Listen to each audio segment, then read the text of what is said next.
नमस्ते। बाबा विशुद्धानंद जी की गुरु परंपरा की ओर से मैं अनिरुद्ध मुखर्जी आप सभी को बहुत बहुत स्वागत करता हूँ। बात हो रहा था भुम्बुलदा के बारे में। अभी कुछ वीडियो में मैंने ऐसा बताया, भुम्बुलदा देवाशीष दा कन्फ्यूजन क्या है। देखिए, भुम्बुलदा को ना माने बंगाली में भुम्बुल मतलब है बुद्धू। अब भुम्बुलदा इसको बहुत पर्सनली लेते थे।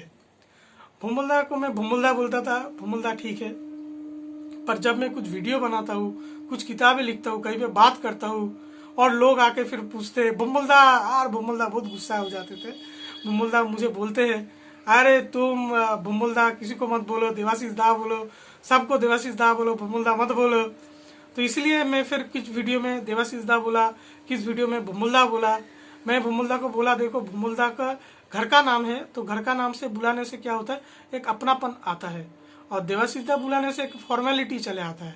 मेरा निकनेम छोटू है, तो जो आस पड़ोस में सब छोटू बुलाते हैं। मैं क्या छोटू रहा क्या, कितना मोटा हो गया, अभी तो उम्र, अभी थोड़ा थोड़ा सफ़ेद बाल भी आ रहा है, तो क्या हुआ। खैर, तो ऐसा ही वो चलता है, वो कन्फ्यूजन रहता है। तो वही आप लोगों के लिए बता दिया कि भुम्बुलदा देवाशीष दा एक ही है, और अभी भुम्बुलदा नहीं रहे गुस्सा करने के लिए, इसलिए भुम्बुलदा ही कहेंगे। खैर, अभी सब कुछ सही चल रहा था और मैं पूरी जाने वाला था। मैं झलदा जाने के पहले बस मेरा झलदा घूम के आया, फिर मेरा एग्ज़ाम था, इसलिए भुम्बुलदा से मैं मिल नहीं पाया। फ़ोन पे बातचीत हो रहा था। भुम्बुलदा बोला, अरे तुम्हारा एग्ज़ाम कब ख़त्म होगा, ऐसा ऐसा करके। फिर भुम्बुलदा काफ़ी खुश थे, उनका 60 साल पूरा हो गया। ये भुम्बुलदा का एक बहुत बड़ा अचीवमेंट है। हाँ, तो भुम्बुलदा वो बहुत सालों से 60 कर रहे थे, 60 तो पूरा हो गया। ये बहुत खुश थे, मैं 60 हो गया, सीनियर सिटीजन। फरवरी में ही हुआ वो, सरस्वती पूजा के दौरान। तो अभी मार्च में तो वो चले गए।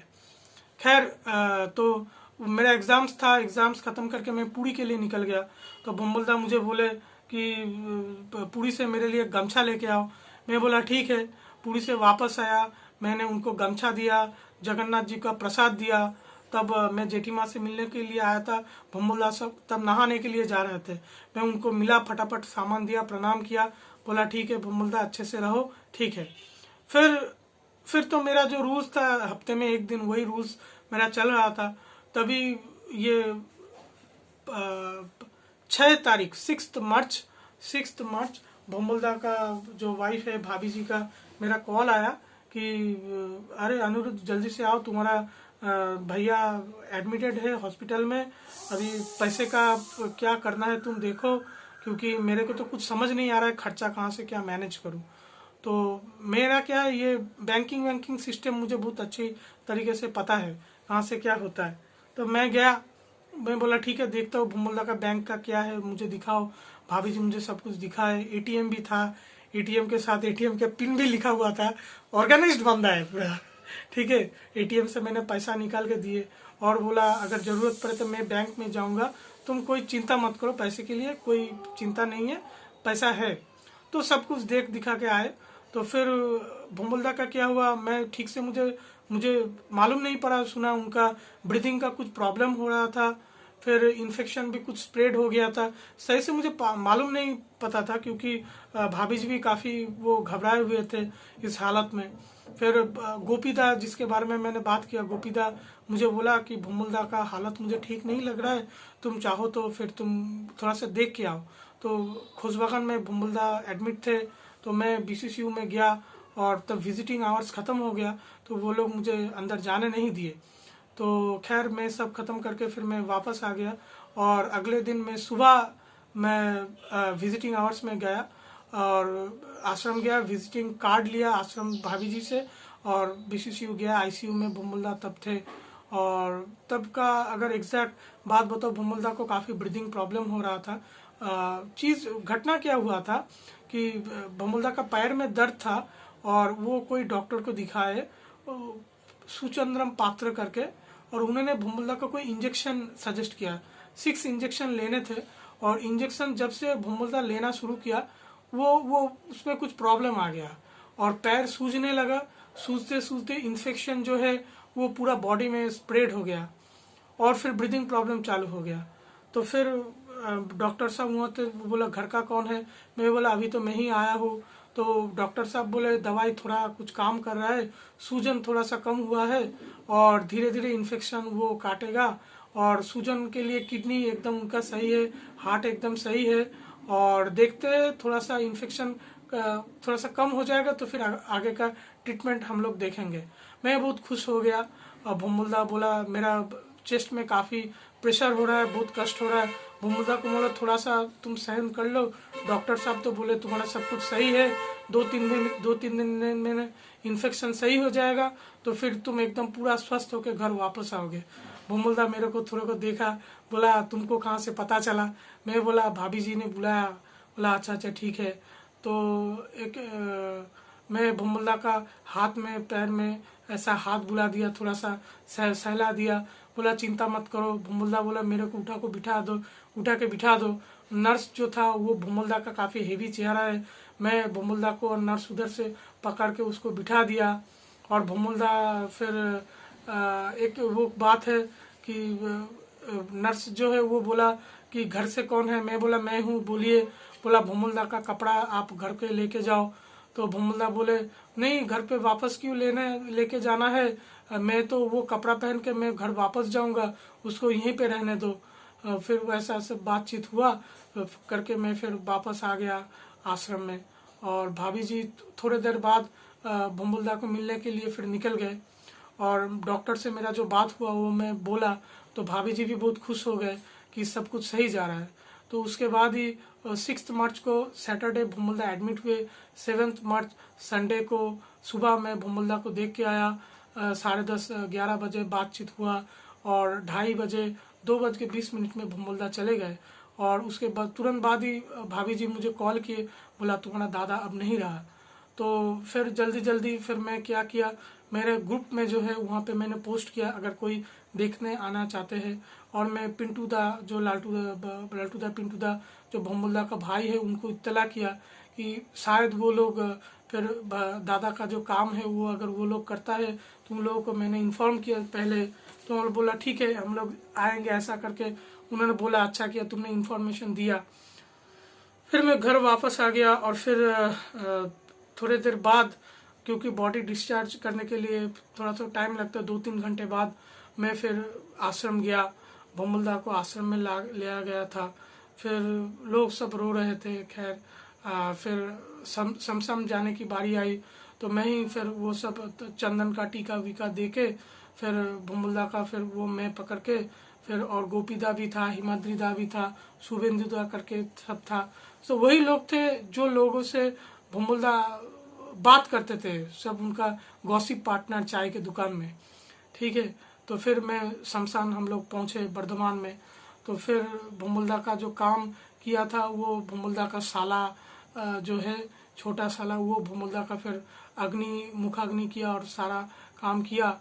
भुम्मुलदा को परिवार से कोई नहीं था और बाबा के परिवार से, और भुम्मुलदा का जो इन लॉज थे वही थे।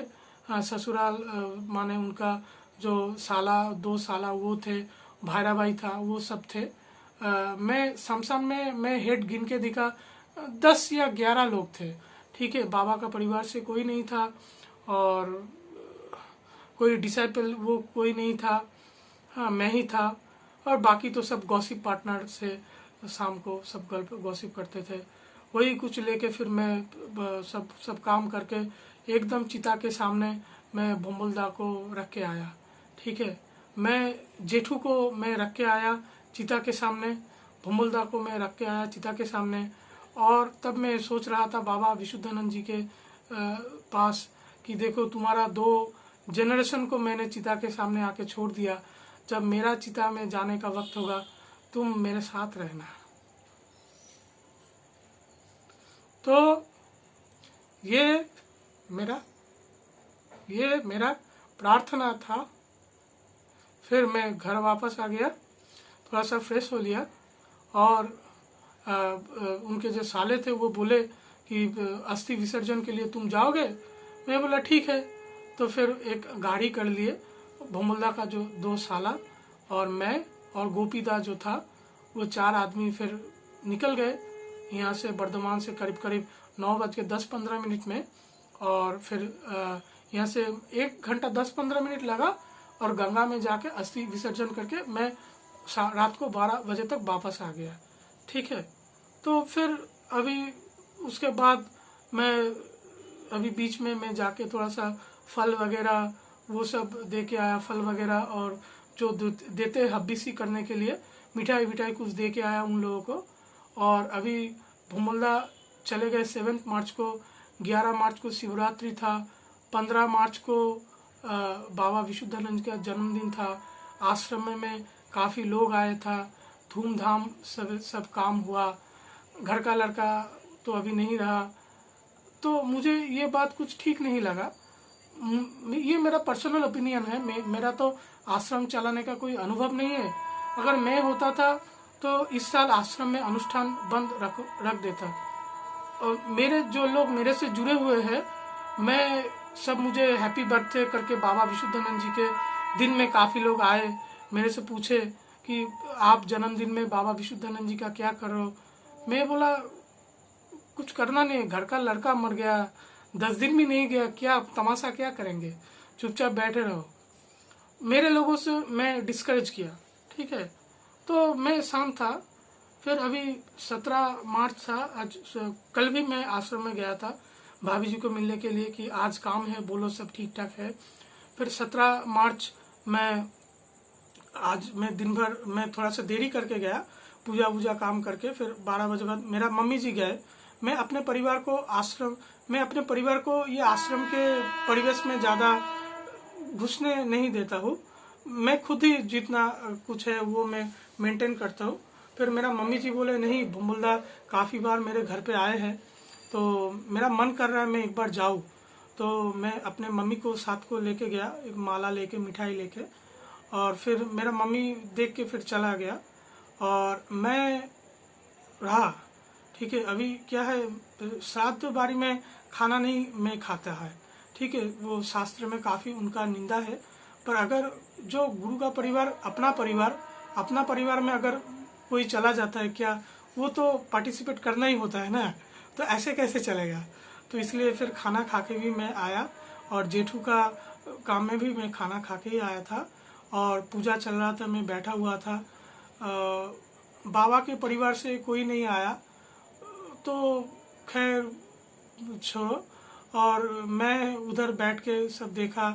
ठीक है, कम लोग थे, करीब 40-50 लोग आए थे, बाकी उतना लोग तो नहीं था। तो काम अच्छे तरीके से ही हुआ। मैं करीब वहाँ पे 3:30 बजे तक रुका, सबका खाना पीना हो गया, सब फिर समेट रहे थे, साफ सफाई चल रहा था। फिर मैं भाभी जी को बोल के आया, तो भाभी जी का खाना हो गया। मैं बोला ठीक है भाभी जी, अब मैं घर वापस जाता हूँ। तो ये एक चैप्टर मेरे लिए एक ख़त्म हो गया। ठीक है, तो अभी क्या है ना, मैं थोड़ा सा अकेला पड़ गया हूँ। ठीक है, थोड़ा सा अकेला पड़ गया हूँ। और ठीक है, आध्यात्म जीवन अकेला का ही होता है। आश्रम में जो लोग हैं वो लोग सब अच्छे हैं, पर अपना एक कैसा होता है ना, एक पार्टनर माने एक म्यूचुअल अंडरस्टैंडिंग वाला जो अपने मन से मिले वो नहीं है। ठीक है, अपना मन का तो कोई नहीं रहा। ठीक है, और इसलिए आश्रम भी फिर मेरा अभी जाना कम होता है। और जेठी माँ जब तक है तब तक ही मेरा जेठी माँ के साथ वो जाना रहेगा, फिर आश्रम में भी जाना कम होता है। तो अभी सब कुछ माने ऐसा बहुत करके ऐसा पिक करके उठा था, ऐसे ही हो गया। ठीक है, तो अभी क्या है, देखो मैं बाबा विशुद्धानंद जी के आश्रम के आने से पहले से भी मेरा काफ़ी अनुभव रहा नर्मदा जी के लिए, नर्मदा के लिए। फिर रामकृष्ण मिशन में भी मैं कभी पिछले बार एक्टिव था, कहीं पे कुछ सीखा और वो सीख लेके आगे बढ़ता रहा। दीक्षा कहीं पे नहीं लिया, दीक्षा मैंने जेठू से ही लिया, यह आश्रम में दीक्षा लिया। तो अभी ये जो मिला अभी फिर उसको ही आगे चबाते जाना है। बाबा विशुद्धानंद जी मेरे साथ है, मेरा जेठू मेरे साथ है। चले जब तक थे तब तक मुझे जेठू के लिए आश्रम जाना पड़ता था, अभी नहीं है तो इसलिए जेठू तो मेरे सामने है, ये सामने ही है, हमेशा रहते हैं, कहीं पे बाहर ढूंढना नहीं पड़ता है, अंदर है गुरु अंदर है, काम मुझे करना है। तो तो अभी पता नहीं अगले दिन कैसे आने वाला है, तो अभी तो बस यही है, ठीक है। और चलना है तो क्या है, अपने हिसाब से चलेंगे, अपने कायदे से चलेंगे, अपने प्रिंसिपल पे चलेंगे। जो मुझे जो सही लगता है वो मैं करूँगा। तो फिर यहीं पे समाप्त करते हैं। थोड़ा सा अगर आप लोगों को बोर लगता है, इसके लिए मैं क्षमा प्रार्थना चाहूँगा। ठीक है, आप लोग सब अच्छे रहिए। नमस्ते।